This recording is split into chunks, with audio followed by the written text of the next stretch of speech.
নয়, এক পর্যায়ে অর্জুন ওকে ধরাশায়ী করে ফেলে। তারপর এসে আবারও মেয়েটার বাঁধন খোলাতে নজর দেয়। ঠিক তখনই ছেলেটা এসে চাকুটা টান দিয়ে বের করে ফেলে। এতে অজ্ঞান হয়ে যায় অর্জুন। তখন ছেলেটা অর্জুনকে ডিক্কিতে ভরেই যেতে থাকে আরেকটা জায়গার উদ্দেশ্যে। কিছুক্ষণের মধ্যেই এসে পৌঁছে সেই জায়গায়। তারপর সেই মেয়েটাকে মারার প্রস্তুতি নিতে শুরু করে। ঠিক তখনই জ্ঞান ফিরে পায় অর্জুন আর এক ঝটকাতে মেরে ফেলে ছেলেটাকে। আর ওর ফোনটা বের করে কন্ট্যাক্ট করে বাকি সবাইকে। তখন এসে হাসপাতালে নিয়ে যাওয়া হয় অর্জুনকে। অনেকক্ষণ ধরে সার্জারি করার পরে বিপদের হাত থেকে বাঁচে অর্জুন। কয়েকদিন কেটে যাওয়াতে এখন একটু সুস্থ অর্জুন। তারপরই সে জানতে পারে আগামীকালই নাকি সিটিকের গ্র্যান্ড টুগেদার। তারপরই সে চলে আসে নাগেশ্বর রাওয়ের কাছে পারমিশন নেওয়ার জন্য। ওর সাথে যাবে দিবাকর আর বর্ষা। ট্রেনে করে অরুণাচল প্রদেশে গিয়ে নাহারলগন বাস স্টেশনে দাঁড়াতে বলেছিল ওকে। সেখানে থেকে ওরাই পিক করে নেবে অর্জুনকে। আর স্টেশন থেকে বের হওয়ার সময় ফোন আর মানিব্যাগটা ফেলে যেতে বলেছিল। তো বর্ষার দিবাকরের জন্য 500 মিটার দূরেই থাকবে একটা গাড়ি।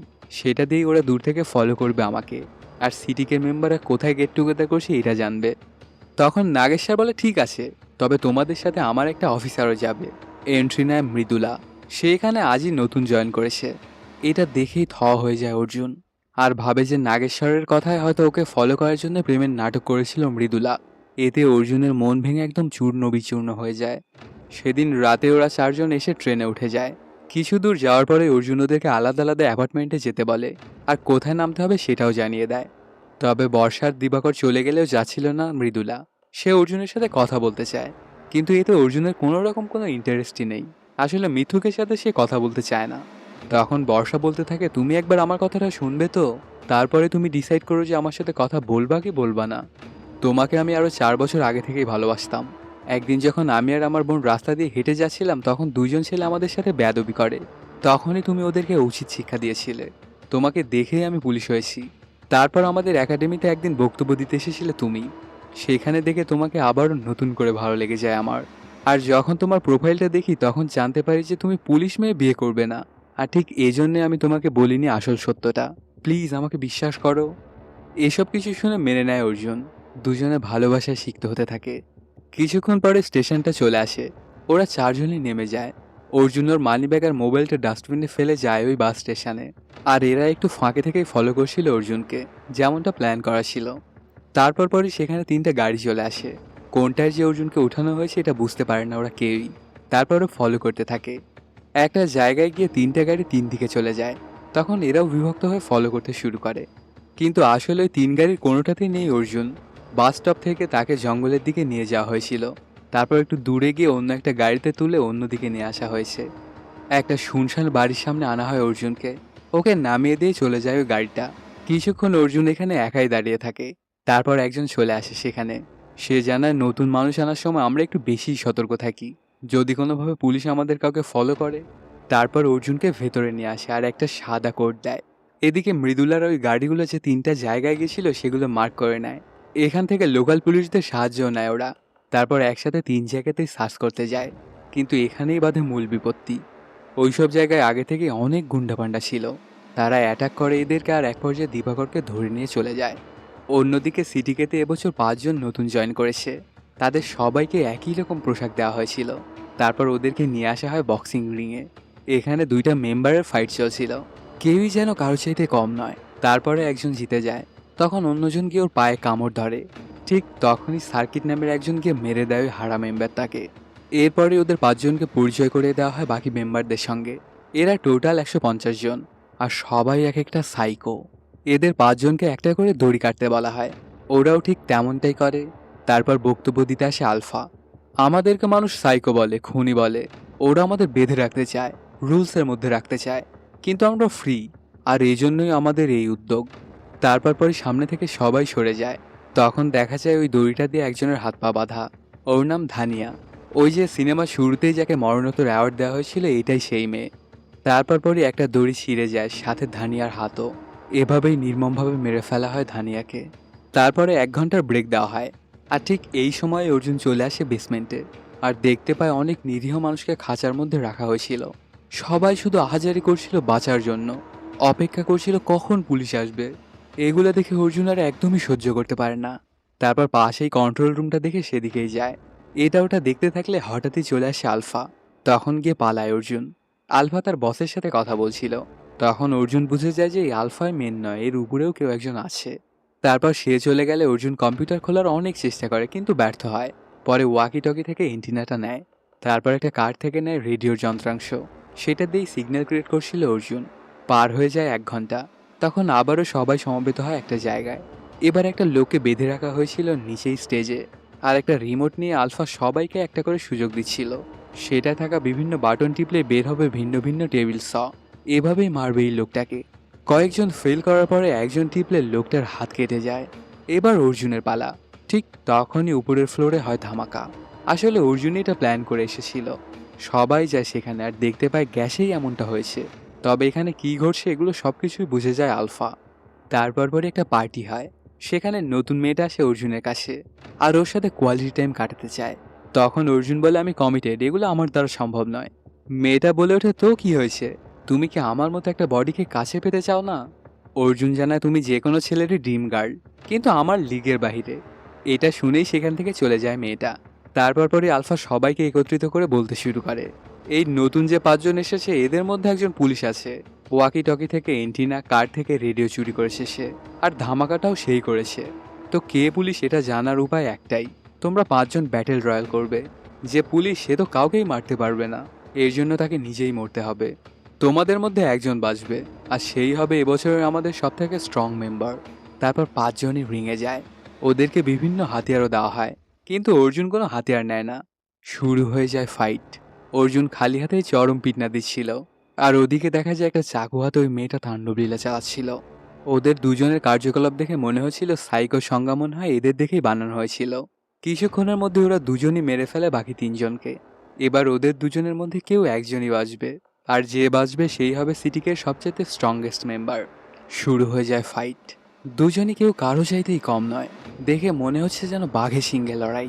কিন্তু শেষ পর্যন্ত মেয়েটাকে মেরে দেয় অর্জুন আর জিতে যায়। লুক, অ্যাকশন সবকিছু মিলিয়ে অর্জুন পুলিশ কম আর গুন্ডা বেশি। তারপর পরে সেখানে ধরে আনা হয় দিবাকরকে। ওকে রিংয়ে পাঠানো হয়। তখন আলফা বলে, যদি তুমি এই পুলিশটাকে মারতে পারো তবেই মানবো যে তুমি পুলিশ নাও। শুরু হয়ে যায় ফাইট। তবে ওরা দুজনেই মারামারি নাটক করছিল। ওদের মারামারি চলতে থাকলে হঠাৎই সার্কিট এসে চুরি হওয়া রেডিওর পার্টটা দেয় আলফাকে। এটা নতুন একটা মেম্বারের ঘর থেকে পাওয়া গিয়েছিল, যে অলরেডি মারা গেছে। আসলে সেখানে অর্জুনই রেখেছিল। তখন ওরা সবাই ভাবে যে মারা যাওয়া ওই ছেলেটাই হয়তো পুলিশ। তারপরও দিবাকরকে মারতে বলে আলফা। কিন্তু অর্জুন জানে আগে ওর থেকে ইনফরমেশন বের করতে হবে, তারপর ওকে মারা যাবে। তখন অর্জুনকে 1 ঘন্টার সময় দেয় আলফা। এই 1 ঘন্টার মধ্যে ওর থেকে যা ইনফরমেশন পারো সবকিছু কালেক্ট করে আমাকে দিবা। সাথে সাথেই অর্জুন দিবাকরকে নিয়ে চলে আসে বেসমেন্টে। আমি চাই না যে এখানে থাকা একটা নিরীহ মানুষও মারা যাক। এর জন্য তোমার সাহায্য প্রয়োজন। আমি যখনই ইশারা দিব তখনই এদেরকে নিয়ে পালাতে থাকবে তুমি। কিন্তু দিবাকর কিছুই বুঝে উঠতে পারছিল না যে এখানে থাকা 150 জনের সবাই তো সাইকো। তাহলে এতজনকে কিভাবে একা সামাল দিবে অর্জুন। এদিকে দেখা যায় মৃদুলার বসে আরও রিইনফোর্সমেন্ট নিয়ে বেরিয়ে পড়ে অর্জুনকে খোঁজার উদ্দেশ্যে। ওই 3 জায়গা তো কোনো জায়গাতেই নেই অর্জুন। তবে কোথায় নিয়ে গেছে ওকে? জঙ্গলের ভেতরে যেতে একটা রেডিও সিগন্যাল পায়। সেদিকেই যেতে থাকে ওরা সবাই। অনেকক্ষণ খোঁজাখুঁজি করার পরে দেখতে পায় একটা ঈগলকে। তার সাথেই ছিল ওই সিগন্যালটা। আসলে অর্জুনই ওকে পাঠিয়েছিল। এটা হলো অর্জুনের পোষা ঈগল। তারপর ঈগলটা ওদেরকে পথ দেখিয়ে নিয়ে যেতে থাকে। এদিকে ফাইনাল পারফরমেন্স স্টার্ট হয়ে যায়। আলফা এসেই বলতে শুরু করে, সমাজ আমাদের বাউন্ডারির মধ্যে রাখতে চায়, আর সকল বাউন্ডারি ভেঙে ফেলবো আমরা। এটা বলেই একটা খাঁচা থেকে 9 মাসের একটা বাচ্চাকে বের করে। এখন এখানে বাচ্চাটাকেই মারা হবে। এই ব্যাপারটা দেখে সবাই কেঁপে ওঠে। এত ছোট্ট একটা মাসুম শিশুকে মারবে ওরা? তারপর মধ্যবয়সী একটা লোক এগিয়ে আসে। বাচ্চাটাকে সেই মারতে চায়। আগাতে থাকে বাচ্চাটার দিকে। এটাতে সবার চোখেই যেন পানি চলে এসেছে। ঠিক তখনই দেখা যায় ওই লোকটার দেহ থেকে মাথাটাই আলাদা হয়ে যায়। স্টেজে এন্ট্রি নেয় অর্জুন সরকার। তারপর দিবাকরকে ডাক দিলে সবাইকে নিয়ে আগাতে থাকে এক্সিটের দিকে। সাইকোগুলো আসছিল ওদেরকে মারার জন্য, আর অর্জুনের হাতে মরে যাচ্ছিল। একদম সবাইকে কচুকাটা করছিল অর্জুন। ওকে দেখে এমনটা মনে হচ্ছিল যেন সে সবজি কাটছে। আর এটা যেন রিয়েল লাইফে না, কোনো গেমের মধ্যে। সাইকোগুলো আগাতে থাকে আর কাটাকাটি চালিয়ে যাচ্ছিল অর্জুন। ওদের মধ্যে কেউ কেউ অর্জুনকে একটু একটু ঘায়েলও করছিল। কিন্তু সে হার মানার পাত্র নয়। চলছিল অর্জুন সরকারের তাণ্ডব লীলা। সব অস্ত্রে পারদর্শী ছিল অর্জুন। অনেকক্ষণ কাটাকাটি করার পরে ওরা এক্সিটের কাছে এসে পৌঁছে, কিন্তু ধরাশায়ী হয়ে পড়ে অর্জুন। দিবাকর কিছুতেই অর্জুনকে ছেড়ে যেতে চায় না, কিন্তু কোনো উপায়ও তো নেই। নিরীহ মানুষদেরকে বাঁচাতে ওকে যেতেই হয়। তারপর পরে এখানে আলফা চলে আসে আর একটা রামদা অর্জুনের গলায় বাঁধায়। কোপ দিতে যাবে ঠিক তখনই হয় একটা ধামাকা। চলে এসেছে রিইনফোর্সমেন্ট। শটগান হাতে প্রবেশ করে হিট 2 এর কেডি ও অভিলাষ। সাইকোদেরকে মারতে শুরু করে ওরা। কাউকে একটুও ছাড় দিচ্ছিল না। ওদের সাথে এসেছিল মৃদুলার বর্ষাও। ওরাও মারতে শুরু করে দেয়। আর তার সাথে পুলিশ তো আসেই। এই ব্যাপারগুলো দেখে আবারও তার শক্তি ফিরে পায় অর্জুন সরকার।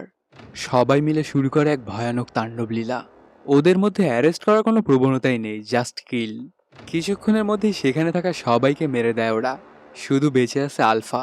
তারপর পরে সার্ভার রুমে গিয়ে সবকিছু ভাঙচুর করে পালাতে যায়। ওর পিছে পিছেই আসছিল অর্জুন। তখন বাইরে বেরিয়ে মৃদুলাকে ধরে ফেলে আলফা আর মারার হুমকি দেয়। কিন্তু ওকে এক ঝাটকায় মেরে দেয় অর্জুন। তারপর সবাইকে বলে এখানে আমরা কিছুই করিনি, যা করেছে সব ধানিয়া। এটাই জানবে মিডিয়া সহ পুরো দেশ। আসলে ওকে মারা হয়নি, সে নিজে নিজেই মরেছে। কারণ প্রথমে মরার কথা ছিল 8 নাম্বার খাঁচার সেই মেয়েটার। ওকে বাঁচাতেই ধানিয়া নিজের খাঁচার 3 নাম্বার মুছে 8 নাম্বার বানিয়েছিল। অন্যকে বাঁচাতে নিজের প্রাণের আহুতি দিয়ে দিয়েছিল ধানিয়া, যেটা আমাদের মধ্যে মনে হয় তেমন বেশি মানুষ করতে পারবে না। এইটুকু বলেই অর্জুন গল্পটা শেষ করে। এই জেলে সে এসেছিল মূলত সিটিকের মেন স্যামুয়েল জোসেফকে মারার জন্য। আসলে অর্জুনকে একটু আগে যে বাঁচালো সেই হলো স্যামুয়েল। সাথে সাথেই অর্জুন তাকে মেরে দেয়। তারপর পরে মিডিয়াতে প্রচার হয়ে যায় এই নিউজ। জেলে থাকা আসামিকেও যদি পুলিশ এভাবে মারে তবে দেশে আইন বলে কিছুই থাকবে না। এদেরকে প্রশ্রয় দিলে আরও হাজারো এমন অফিসার বের হয়ে পড়বে। তো এদেরকে অবশ্যই আইনের আওতায় আনতে হবে। দেখা যায় রাস্তায় একটা পুলিশ চেকপোস্ট। একটা মাটি ভর্তি ট্রাককে ধরা হয়। গাড়ির কাগজপত্র ওর স্যারকে দেখাতে বলে কনস্টেবলটা। ওর স্যারের নাম ভীরাপ্পান। ওই গাড়ির ড্রাইভার আর হেল্পার যেতে যেতে বলতে থাকে লাশ তো মাটির অনেক ভেতরে, পুরো ট্রাক ভর্তি মাটি, এটা কোনোভাবেই পুলিশ খুঁজে পাবে না। ওরা এগুলো জোরে জোরেই বলছিল কারণ ভীরাপ্পান তো সাউথ নাম। তার মানে ওরা ধরেই নিয়েছিল যে ভীরাপ্পান হিন্দি জানবে না। ঠিক তখনই এন্ট্রি নেয় কাইথি খ্যাত কার্থি আর হিন্দি বলে ওঠে। উনিই আসলে ভীরাপ্পান।